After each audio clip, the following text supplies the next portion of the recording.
भादों की भरी रात, घना अंधकार, दामोदर नद का सीमाहीन विस्तार, समस्त प्रकृति जड़, स्तब्ध, समीप ही एक राजोद्यान, विविध विटपलतावेष्टित, अंधकार में अंधकार, मेंढक, झींगुर और दूसरे जीवों का तीव्र स्वर दामोदर की उत्तुंग तरंग राशि के हुंकार में मिला हुआ। जब तब किसी विहंग का करुण क्रंदन, निस्तब्धता का आर्तनाद, उद्यान की मध्य भूमि में एक धवल प्रासाद, अंधकार पर मुस्कान बिखेरता हुआ, गगनचुंबी किंतु स्तब्ध, नीरव, निस्पंद, अर्धरात्रि, कक्ष में दीप जल रहा था। एक भद्रवेश धारिणी वृद्धा बहुत सी छोटी बड़ी पोटलियां कभी खोलती, कभी बांधती, कभी आप बड़बड़ाती। वृद्धा के बाल श्वेत थे, शरीर गौर था, आंखें बड़ी बड़ी थी, वस्त्र सादा, निर्लंकार शरीर कुछ स्थूल था, नाक जरा ऊंची, दृष्टि पैनी और इस वेला चंचल। हवा के झोंके से दीप बुझने को हो जाता, उसकी लौ कांपती और फिर स्थिर हो जाती। कुछ पोटलियां बंधी थी, कुछ खुली पड़ी थी। उनमें से किसी में हीरे मोती, मणि, माणिक, किसी में स्वर्ण की मुहरें, किसी में जड़ाऊ गहने, किसी में बहुमूल्य कमखाब और जरबफ्त की पोशाकें। सभी कुछ सामने फैला पड़ा था। क्या साथ ले, क्या छोड़ दे, वृद्धा इसी असमंजस में बैठी, बड़बड़ाती हुई, कभी इस और कभी उस पोटली को बांध और खोल रही थी। इसी समय एक कृशांगी बाला ने नियशब्द कक्ष में प्रवेश किया। वाला की आयु कोई 21 बरस की थी। लंबा, छरहरा कद, बड़ी बड़ी उज्ज्वल आंखें, चांदी सा चमकता श्वेत माथा, सीप से दमकते हुए कपोल, जैसे हिलते ही रक्त टपक पड़ेगा ऐसे होंठ, मलिन मुखी, मलिन वसना, करुणा की सजीव मूर्ति सी। वृद्धा को उसके आने का भान नहीं हुआ। वो उसी भांति उन मूल्यवान कंकड़ पत्थरों को जल्दी जल्दी इधर उधर करती, खोलती बांधती, साथ ही बड़बड़ाती जा रही थी। रमणी ने देखकर दीर्घ निःश्वास छोड़ा, फिर आहिस्ता से कहा, मर जाना, ये सब क्या है? जो साथ ले चलना है वही सब बांध बूंद रही हूं। तो तू समझती है कि मैं ससुराल जा रही हूं? वृद्धा की आंखों में आंसू आ गए। उसने एक बार रमणी की ओर देखा, फिर आंखें नीची करके कहा, बीबी, ये सब आगरा में काम आएंगे। तुझसे किसने कहा कि मैं आगरा जाऊंगी? तो फिर नाव क्यों मंगाई है? उस पार जाने के लिए। उस पार कहां जानोगी? जहां आंखें ले जाएं। रमणी ने बांदी के सामने कातर भाव प्रकट नहीं होने दिया। आंसुओं को आंखों ही में पी लिया। बूढ़ी दासी बीबी को प्यार करती थी। उसने गुस्सा होकर कहा, आगरा भी नहीं जानोगी, यहां भी नहीं रहोगी, तो फिर इस दुनिया में तुम्हारे लिए ठौर कहां है? बरवस एक आंसू रमणी की आंख से टपक ही पड़ा, पर उसे मरजाना ने देखा नहीं। उसने आहिस्ता से कहा, बीबी जान, जितना जरूरी है वही ले चल रही हूं। आखिर किस लिए? अपने काम आएगा। बीबी, अभी जिंदगी बहुत है, बोझ तो जिंदगी का ही काफी है। इन कंकड़ पत्थरों का बोझ लाद कर क्या करेगी? जिंदगी का बोझ हल्का करूंगी। बीबी, तुम्हें नहीं लादना होगा, मैं ही ले चलूंगी। नहीं, मर जाना, ये सब दामोदर के पानी में फेंक दे। बांदी ने खींचकर कहा, सब दामोदर के पानी में फेंक दोगी तो खाओगी क्या? हाथी से चींटी तक को जो देता है वही दाता इस यतीम बेवा को भी देगा। न होगा तो राहबाट में कहीं भूख से मर जाऊंगी। कुत्ते और सियार जिस्म को ठिकाने लगा देंगे। तौबा, तौबा, ये क्या कलमा कहा बीबी? तेरा इन कंकड़ पत्थरों पर मोह है तो तू इन्हें ले जा। तुझे छुट्टी है, खूब छुट्टी दी बीबी। छाती पर बोझ लेकर दामोदर के पानी में डूब मरने में इस बदबख्त बुढ़िया को कुछ तकलीफ न होगी। नाराज हो गई मरजाना? राह में चौडाकुओं का क्या डर नहीं है? हम औरत जात किस किस मुसीबत का सामना करेंगी, ये भी तो सोच। मरजाना की आंखों से टप से 2 बूंद आंसू टपक पड़े। रमणी ने देखा न देखा। उसने कहा, अब देर न कर, 3 पहर रात बीत चुकी, दिन निकलने पर निकलना न हो सकेगा। मरजाना ने झटपट सब हीरे जवाहर कूड़े के ढेर की तरह एक गठरी में बांधे और उसे बगल में दबाकर उठ खड़ी हुई। फिर एक दीर्घ निश्वास फेंककर कहा, चलो बीबी, लेकिन बच्ची सो रही है, तुम ये गठरी लो, मैं बच्ची को लिए लेती हूं। नहीं, बच्ची को मैं ही ले चलती हूं। युवती ने बच्ची को गोद में ले लिया, काले वस्त्र से शरीर को अच्छी तरह लपेटा, एक नजर उस भव्य अट्टालिका पर डाली, एक गहरी सांस छोड़ी और चल दी। पीछे पीछे मरजाना थी।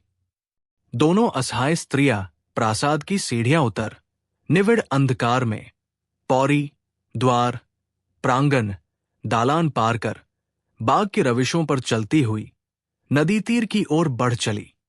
सामने दामोदर का विशाल विस्तार है। हवा तीर की तरह चल रही है। हवा के एक झोंके ने बाला का वस्त्र उड़ा दिया, उसे अच्छी तरह शरीर से लपेट और बच्ची को छाती से लगा। बाला ने कदम बढ़ाए। पीछे से आंचल खींचकर मरजाना ने कहा, बीबी, बड़ा डर लग रहा है, चलो लौट चलें। लौट चलने को घर से नहीं निकली हूं। और पास आ जा, किनारा दूर नहीं है, वो सामने किश्ती है, किश्ती पर चिराग जल रहा है। लेकिन ये पैरों की आहट कैसी है? कोई आ रहा है। जंगल है, सियार कुत्ते रात में घूमते ही है। बड़ी खौफनाक रात है बीबी। कोई हर बात हथियार भी साथ नहीं लिया। बड़ी गलती की। सबसे बड़ा हथियार है मेरे पास्ते जहर। आनन फानन तमाम डर खतरों को दूर करने की इसमें ताकत है। ये तो अपनी ही जान खोना हुआ। दुश्मन का इससे क्या बिगड़ेगा? मैं यतीम बेवा औरत दुश्मन का क्या बिगाड़ सकती हूं? फिर बिगाड़ सुधार जो होना था, हो चुका। किस्मत में जो लिखा है वही तो होगा। फिर दुश्मन पर गुस्सा क्या, किसी से शिकायत क्या? भय से मरजाना की चीख निकल गई। उसने कहा, बीबी, वो क्या है? काली काली भूत सी दो मूर्तियां अंधकार में आगे बढ़ रही थी। देखकर बाला रुक गई। बच्ची को उसने जोर से छाती पर कस लिया। पास आने पर बाला ने देखा आने वाले दो पुरुष थे। दोनों उच्च सैनिक पदाधिकारी प्रतीत होते थे। उनकी कीमती पोशाक पर शस्त्र अंधेरे में भी चमक रहे थे। जो आगे था उसी ने रोब भरे स्वर में कहा, आप लोग कौन हैं? इधर से किसी ने कोई जवाब नहीं दिया। उस पुरुष ने फिर वैसे ही स्वर में कहा, आप जो कोई भी हो, जहां हैं वहीं खड़े रहें। उसने अपने साथी को मशाल जलाने को कहा। साथी के एक हाथ में नंगी तलवार थी और दूसरे में मशाल। तलवार म्यान में करके उसने मशाल जला दी। मशाल के पीले कांपते प्रकाश में उस व्यक्ति ने देखा, दो स्त्रियां हैं। आगे एक अनिंद्य सुंदरी बाला है। वो दो कदम आगे बढ़ पाया। बाला ने जलद गंभीर स्वर में कहा, तुम लोग कौन हो और किसके हुक्म से तुमने हमारे बाग में घुस आने की जुर्रत की? मुआफ कीजिए, मैं आज्ञाकारी सेवक हूं। किसके? नूरुद्दीन गाजी मोहम्मद जहांगीर शहनशाहिंद का। लेकिन ये तो शहनशाहिंद का दौलत खाना नहीं है। जी जानता हूं। तुम क्या मुझे पहचानते हो? पहचानता हूं। तुम्हारा रुतबा क्या है? मैं शाही सेना का एक सिपह सालार हूं। तो हजरत बादशाह ने तुम्हें मेरा घर बार लूटने के लिए भेजा है? जी नहीं, बेअदबी मुसाफ हो। हम लोग आपको बाइज्जत दिल्ली ले जाने के लिए आए हैं। तुम्हारे साथ फौज कितनी है? 5000 सवार। एक बेबस बेवा को कैद करने के लिए शहनशाहिंद ने इतनी बड़ी फौज भेजी है। ये तो शहनशाह की शान के खिलाफ है। बेअदबी माफ हो। कैद करने के लिए नहीं, शहनशाहिंद का हुक्म है कि आपको बाइज्जत दिल्ली ले जाया जाए।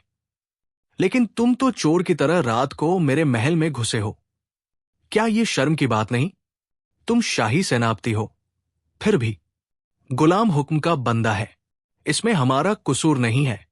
खैर, तो तुम मेरे साथ कैसा सलूक किया चाहते हो? तुमने कहा था बाइज्जत। जी हां, बादशाह का हुक्म है कि आपके साथ हर तरह एक मलिका के दर्जे का व्यवहार किया जाए। तो तुमने महल क्यों घेरा? मुझे खबर मिली थी कि आप आज रात बर्दवान छोड़ रही है। अगर आप चली जाती तो मेरा सिर धड़ से उड़ा दिया जाता। तुम्हारा नाम क्या है? रहमत खां। कै हजारी का रुतबा है? 3 हजारी। क्या तुम मेरी एक आरजू पूरी कर सकते हो? आपके हर हुक्म को बजा लाने का मुझे शाही हुक्म है, तो मेरे पास जो जरजवाहिर है वो सब मैं तुम्हें देती हूं। इसके अलावा 10,000 अशरफिया, और तुम मुझे चली जाने दो। बादशाह को क्या जवाब दूंगा? कह देना कि कैदी ने रास्ते में जहर खा लिया। इत्मीनान रखो, तुम फिर कभी ये सूरत दुनिया में न देखोगे। शहनशाहिंद के जानिसार नौकर नम कहराम और दगाबाज नहीं होते। खैर, देखूं शाही फरमान कहाँ है? रहमत खां ने अंगरखे की जेब से निकालकर फरमान रमणी के हाथ में दे दिया।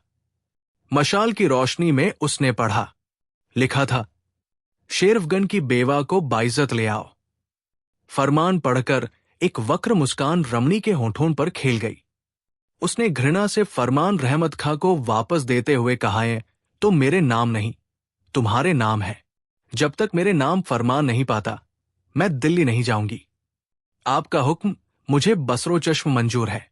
आप महल में तशरीफ ले जाएं। दूसरा शाही परवाना मंगाता हूं।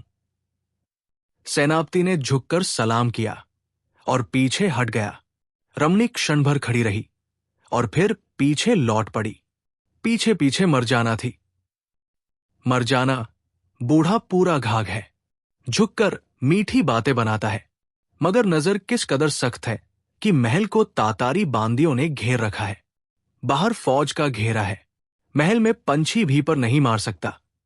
रात बीत रही थी। आसमान में बादल छाए थे। सुबह का धुंधला प्रकाश चारों ओर फैल रहा था। उस प्रकाश में सामने फैला हुआ दामोदर नद समुद्र सा लग रहा था। बगीचे में चंपा, चमेली, रजनीगंधा, जूही, नाग केसर के फूलों की महक भर रही थी। एकाध पक्षी जगकर कभीकदा बोल उठता था। मरजाना ने कहा, क्या होगा बीबी? तुझे अभी जाना होगा। कहा, काटवा। काटवा किस लिए? महारानी कल्याणी के पास जा और उन्हें संग ले आ। ले, खर्च के लिए 10 अशरफी, एक पालकी ले आना। लेकिन जाऊंगी कैसे? महल तो हथियारबंद तातारी बांदियों ने घेर रखा। रमणी कुछ देर सोचती रही, फिर उसने दस्तक दी। एक तातारी बांदी हाथ बांधकर आ खड़ी हुई। उसने कोर्निश करके पूछा, क्या हुक्म है? बेगम साहबा, रहमत खां सिपह सालार को अभी हाजिर कर। बांदी सिर झुकाकर चली गई। थोड़ी देर में वृद्ध रहमत खां ने ड्योढ़ी पर आकर सलाम किया। रमणी ने पर्दे की आढ़ी से कहा, एक कैदी के साथ इस कदर अदबादाब की जरूरत नहीं। मैंने एक बात जानने के लिए तुम्हें तकलीफ दी है। मैं आपका गुलाम हूं। हुक्म दीजिए। मेरी बांदी एक जगह जा रही है। किसी सिपाही को उसके साथ भेज दो। वहां से मेरी एक सहेली आएंगी। खबरदार, उनकी पालकी की जांच कोई न करे। ये तो मुमकिन नहीं है बेगम साहबा। रमणी की त्योरियों में बल पड़ गए। उसने कहा, क्या मुमकिन नहीं है? बगैर जांच पड़ताल के कोई पालकी भीतर नहीं आ सकती। बादशाह ने क्या तुम्हें ऐसा भी हुक्म दिया है? जी नहीं, लेकिन हिफाजत के ख्याल से हमें मजबूरन ये करना पड़ता है। लेकिन तुम पर हमारे हर हुक्म की तामील लाजिम है। क्या तुम्हें बादशाह ने ऐसा हुक्म नहीं दिया है? दिया है बेगम साहबा। तो मेरा हुक्म है कि जो सवारी आ रही है उसकी जांच पड़ताल न की जाए और वो बाइज्जत हमारे पास आने दी जाए। सवारी कहां से आ रही है? काटवा से। काटवा से कौन आ रही है? काटवा के किलेदार महाराज जगती सिंह की महारानी कल्याणी देवी। वो मेरी सहेली है। आड़े वक्त पर मैं उनसे सलाह मशविरा लेती हूं। दिल्ली की बाबत मैं उनसे मशविरा करना चाहती हूं।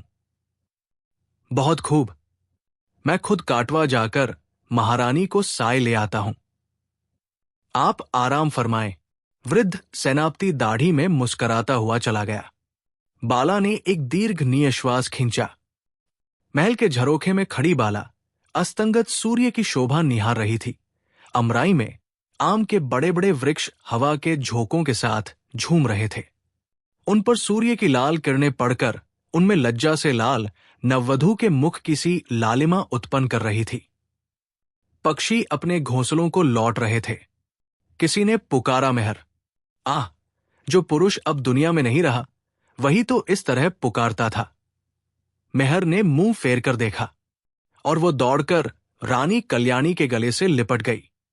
कल्याणी ने व्यथाविरुद्ध स्वर में कहा, इतना हो गया और मुझे खबर भी नहीं दी। 2 ही दिन में ये सूरत बन गई। चेहरा स्याह हो गया, बिखरे रूखे बाल, सूखे होंठ, जैसे कमल पर बिजली गिरी हो। बहिन, मुझे खबर क्यों नहीं दी?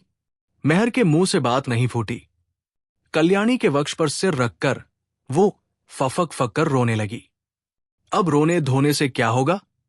जो होना था हो गया। अब आगे की बात सोचो। जो हुआ वो शायद काफी न था। इसी से उस संगदिल बादशाह ने मुझे गिरफ्तार करके आगरा ले जाने के लिए फौज भेजी है। मेहर ने रुंधे कंठ से कहा, आगरा तो अब तुम्हें जाना ही होगा, और उपाय ही क्या है? मैं रास्ते में जहर खा लूंगी, पर उस संगदिल बादशाह का मुंह न देखूंगी।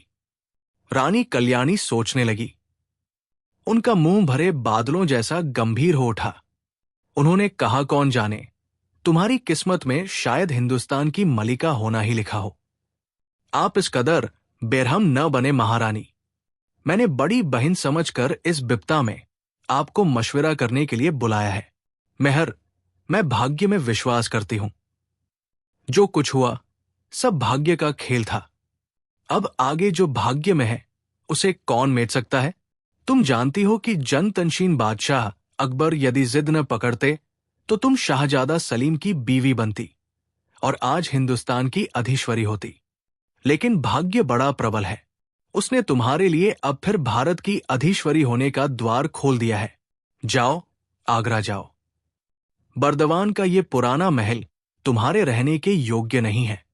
नहीं महारानी, मैं उस संगदिल बादशाह की मर्जी का खिलौना नहीं बनूंगी। मेरे नेक बहादुर खाविंद के खून का दाग उसके दामन पर है।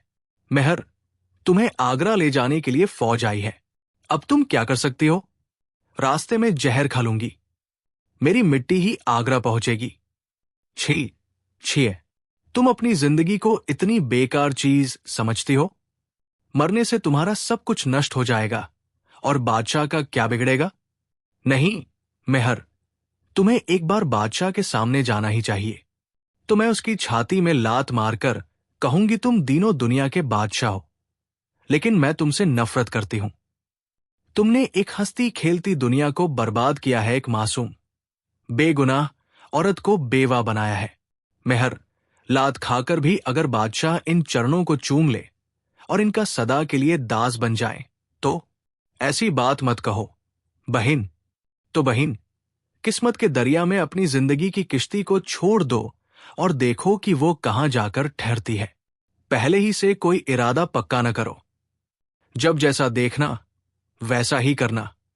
तुम समझदार औरत हो, तो आप क्या सलाह देती हैं?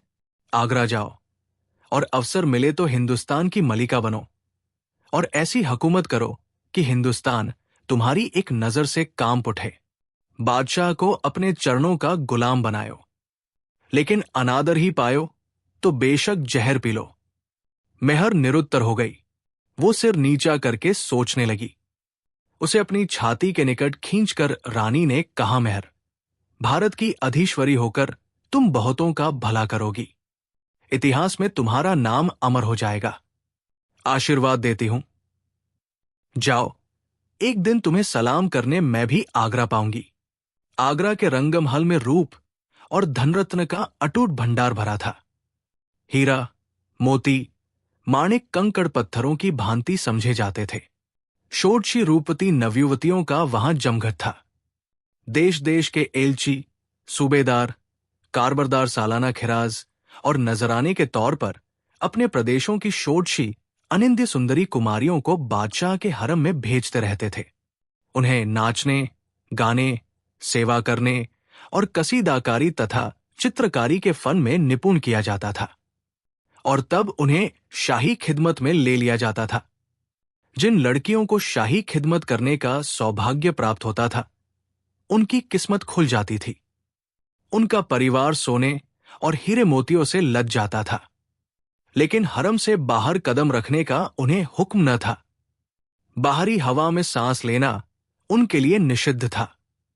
हरम के भीतर वे फूलों से भरी क्यारियों में किल्लोल करती, फव्वारों से अटखेलिया करती इत्र में स्नान करती, ऐश्वर्य और आनंद की बहार लूटती।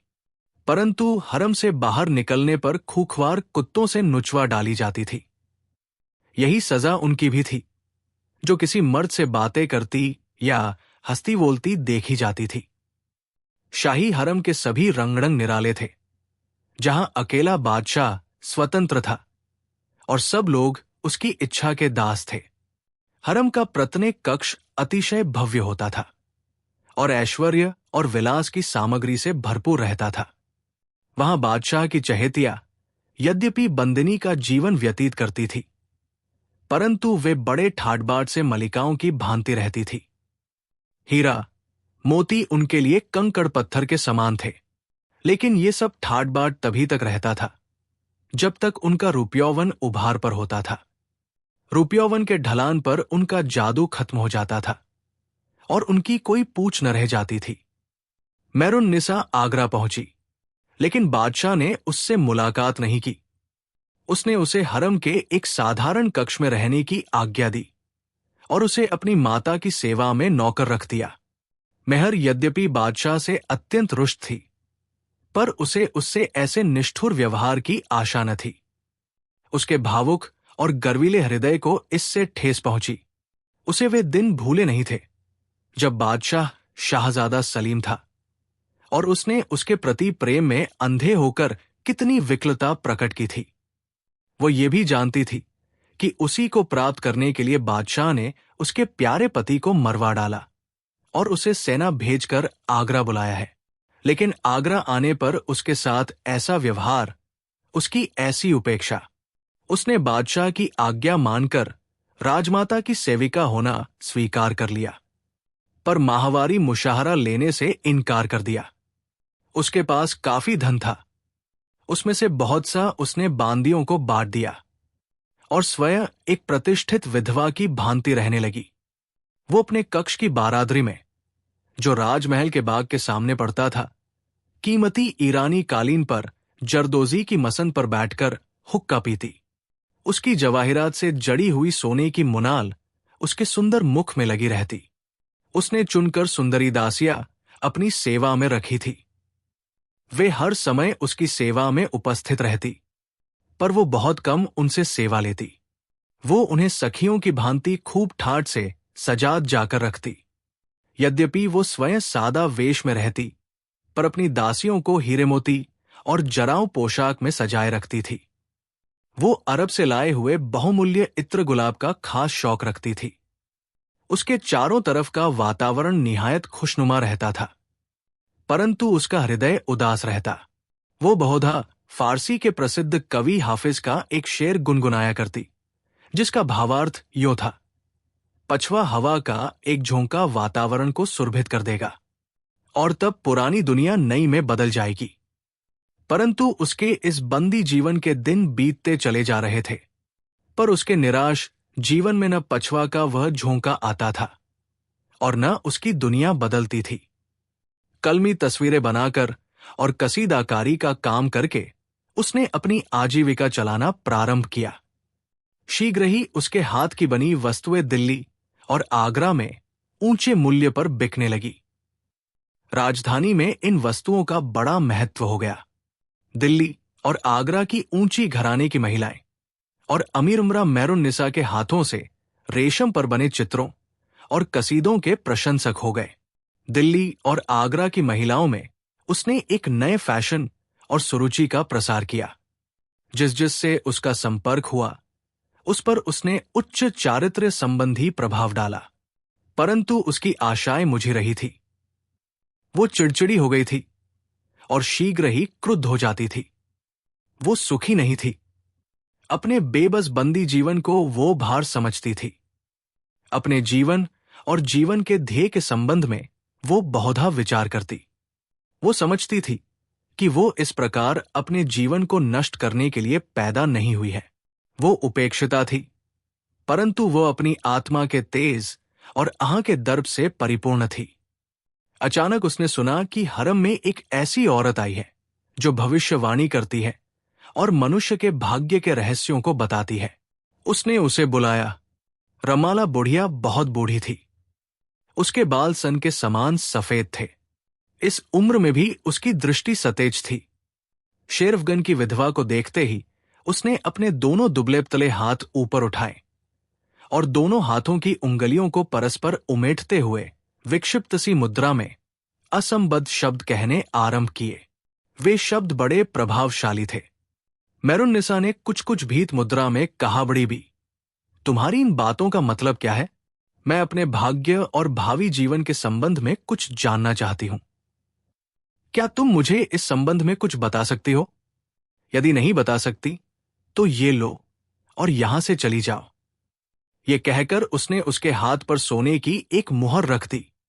चमचमाती मुहर को हथेली पर देखकर वृद्धा की आंखों में चमक आ गई। उसने कहा, है नेकबख्त, तू रेगिस्तान में पैदा हुई, लेकिन तेरी मौत तख्त पर होगी। बचपन में जिसे भूखी रहना पड़ा, जवानी में वह दुनिया को रोजी देगी। भरोसा रख और इस दूसरी हथेली पर अपने विश्वास का सबूत दे। और उसने दूसरी हथेली फैला दी। मेरुन्निसा ने कांपते हाथ से एक और मुहर उसकी दूसरी हथेली पर रख दी। वृद्धा पागलों की भांति हंसती और बड़बड़ाती चली गई। मेरुन्निसा भविष्यवाणी जैसी बातों को यद्यपि संदिग्ध मानती थी, फिर भी कहीं उसके अंतस्तल में इन पर विश्वास भी था। बुढ़िया की अट्टी भविष्यवाणी सुनकर उसका कलेजा उछलने लगा। उसके मन में निराशा और अवसाद का जो अंधकार बढ़ता चला आ रहा था, वो जैसे छिन्न भिन्न होने लगा। एक अज्ञात आशा वृद्धा की अटपटी बातों से पल्लवित हो उठी। वह महत्वाकांक्षिणी स्त्री थी और उसके मन में हुकूमत की लालसा थी। एक शहंशाह से उसके मानसिक दाम पेंच चल रहे थे। वो शक्ति भर अपनी प्रतिष्ठावृद्धि का कोई अवसर न चूकती थी। वो जानती थी कि उसके अप्रतिम सौंदर्य, सुरुचि और उच्च चरित्र की चर्चा हरम में दिनों दिन बढ़ती जा रही थी। इसी तरह दिन बीतते गए। इसी बीच एक असाधारण घटना घटी।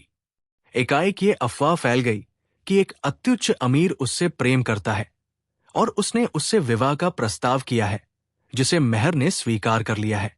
एक दिन वो अधीर, उतावला प्रेमी उसके कक्ष में बिना उसकी अनुमति के जा पहुंचा और अत्यंत नग्न और बेतुके ढंग से अपना प्रेम प्रकट करने लगा।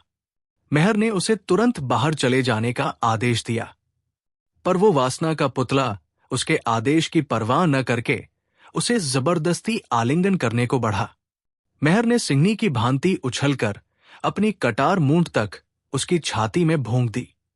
आक्रमणकारी खून से लथपथ होकर फर्श पर छटपटाने लगा। आग की तरह ये खबर हरम में फैल गई।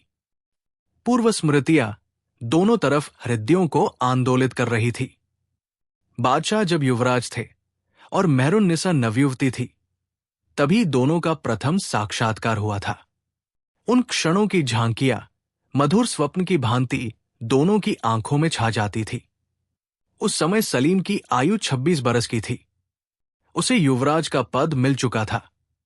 एक दिन गयास बेग उसे सादर आमंत्रित कर अपने घर ले गया। युवराज के स्वागत सत्कार में बहुत से अमीर उमरा आए।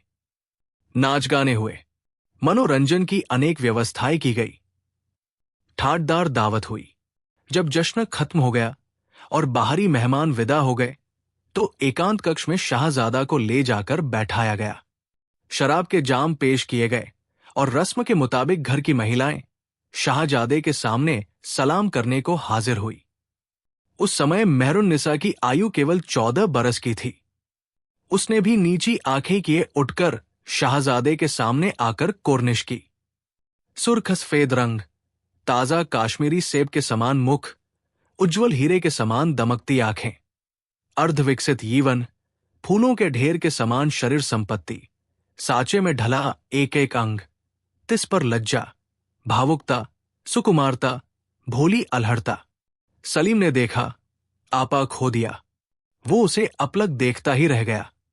उसने गाया तो वो सक्ते के पालम में आ गया।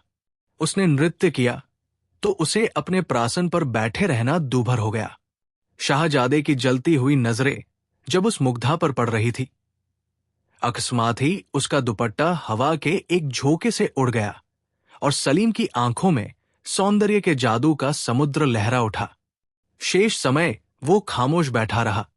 चिराग जल गए, शराब के प्याले पेश किए जा रहे थे और वो चुपचाप पीता जा रहा था। उसे ऐसा प्रतीत हो रहा था कि जैसे उसकी रगों में खून नहीं, पिघला हुआ सीसा बह रहा हो। वो प्रेम का घाव खाकर लौटा। खाना, पीना, सोना उसके लिए दूभर हो गया। वो ठंडी सांसें लेता और बेचैनी से करवटें बदलता रहता। वो समझ नहीं पा रहा था कि क्या करे। वो इतनी बड़ी बादशाहत का उत्तराधिकारी था, पर इस समय वो एक दीनहीन, आकुल व्याकुल प्रेमी था। बादशाह अकबर से भी शाहजादे की ये दशा छिपी न रही। वो एक दूरदर्शी बादशाह ही न था, नई जातीयता और नई भावनाओं को जन्म देने की आकांक्षा भी रखता था। भारत में हिंदू मुस्लिम संयुक्त जीवन का महत्व उसने समझ लिया था। 700 वर्ष से चले आते हुए धर्म विग्रह को उसने त्याग कर हिंदुओं के सामने मैत्री का हाथ बढ़ाया था। वो चाहता था कि हिंदू मुसलमानों में रोटी बेटी के संबंध जारी हों और दोनों जातियां एक हो जाएं। इसी से उसने सलीम का ब्याह एक राजपूत राजकुमारी से किया था। वो नहीं चाहता था कि शाहजादे की इस नवीन आयु में ही राजपूत बाला के प्रेम पर डाका पड़े। उसने राजपूत बाला को सलीम की प्रधान बेगम बना दिया था और तय किया था कि उसी का पुत्र बादशाह होगा। उसका दृष्टिकोण शुद्ध राजनीतिक था। उसे सलीम के प्रेम को जानकर चिंता हुई। उसने तत्काल शेरफगन के साथ मेहरुन्निसा की निस्बत पक्की करा दी। ये खबर सलीम के लिए मौत से बढ़कर थी। उसने पिता के कदमों में गिरकर निवेदन किया कि वो मेहर की शादी उससे करा दे। सलीम ने कहा, बिना मेहर के मैं जिंदा न रहूंगा। सलीम अकबर का बड़ी साद का बेटा था। फिर भी बादशाह ने उसकी प्रार्थना अस्वीकार कर दी। उसने अपने वजीर अबुल फजल से सलाह ली। मेहरुन्निसा का निकाह शेरफगन के साथ कर दिया गया और शेरफगन को बर्दवान का हाकिमाला बनाकर बंगाल भेज दिया गया। सलीम छटटाकर रह गया।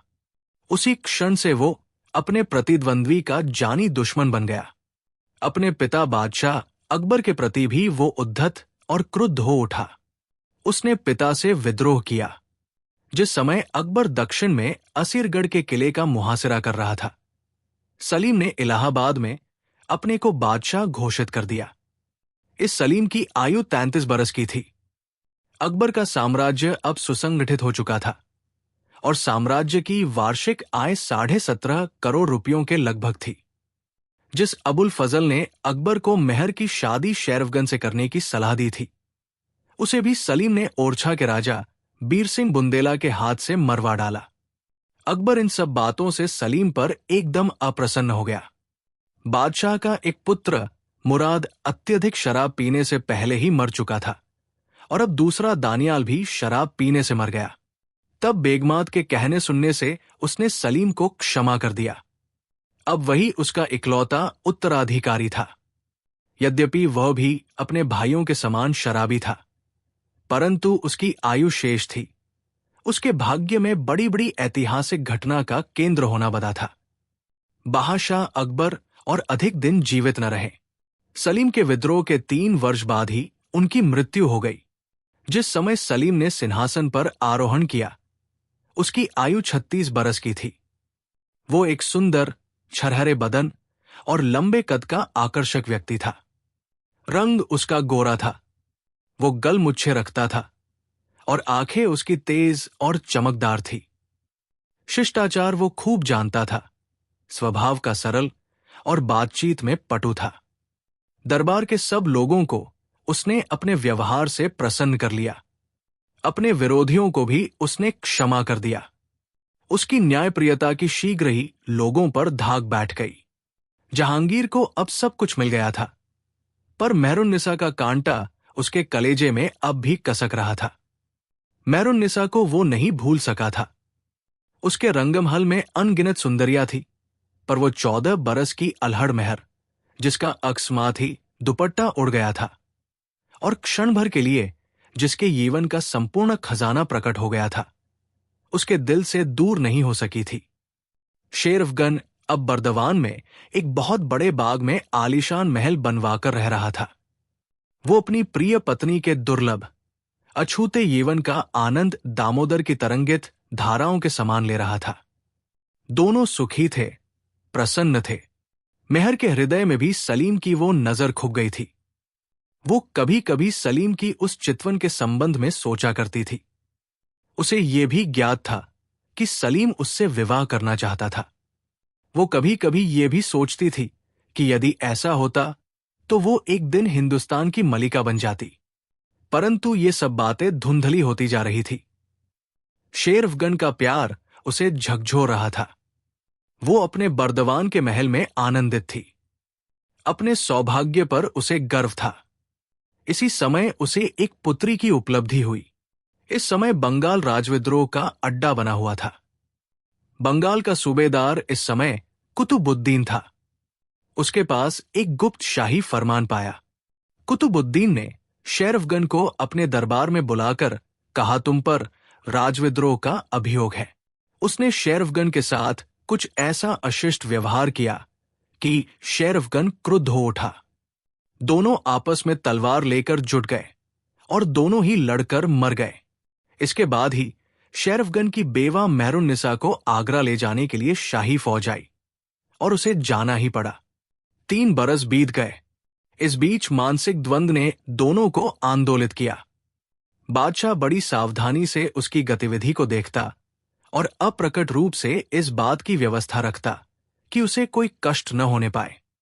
सच पूछा जाए तो मेहरुन्निसा के कसीदों और चित्रों की इतनी प्रशंसा तथा अच्छे दामों में उनकी बिक्री होना भी बादशाह के संकेतों पर ही था। मेहर की दुर्दमनीय महत्वाकांक्षा कह रही थी कि वो इस प्रकार कसीदे वगैरह बनाने के लिए पैदा नहीं हुई है। तभी वृद्धा की भविष्यवाणी से उसकी आशाओं को पर लग गए। उसके बाद ही वो अमीर वाली घटना हुई। बादशाह के कानों तक इसकी खबर पहुंची। मेहर ने सुना कि बादशाह ने उसके साहस की प्रशंसा की है। सुनकर उसके होंठ फड़कने लगे और उसे एक नई बेचैनी सताने लगी, जैसे वह किसी आने वाले की प्रतीक्षा कर रही हो। परंतु वो पाने वाला कौन था जिसके पैरों की आहट के लिए उसके कान चौकन्ने हो रहे थे? ईद का दिन था। संध्या का समय। रंगमहल में जश्न मनाया जा रहा था। मेहरुन्निसा अपने कक्ष में कालीन पर बैठी अस्तंगत सूर्य की नजरबाग में पड़ती आड़ी तिरछी सुनहरी किरणों को निहार रही थी। उसकी बांदिया लगदग पोशाक पहने उसके आसपास खड़ी थी। अचानक बांदियों के मुंह से चीख निकल गई। मेहर समझ गई कि कक्ष में कोई पाया है। उसने आंख उठाकर देखा, दिनों दुनिया के मालिक शहंशाह जहांगीर थे। बादशाह उसके रूप को देखकर धक रह गया। अब वो उसकी पुरानी परिचिता अस्फुट कली न थी। उसका यौवन भरपूर निखरा हुआ था। वो ऐसा प्रखर था कि उसकी चकाचौंध से आंखें झेप जाती थी।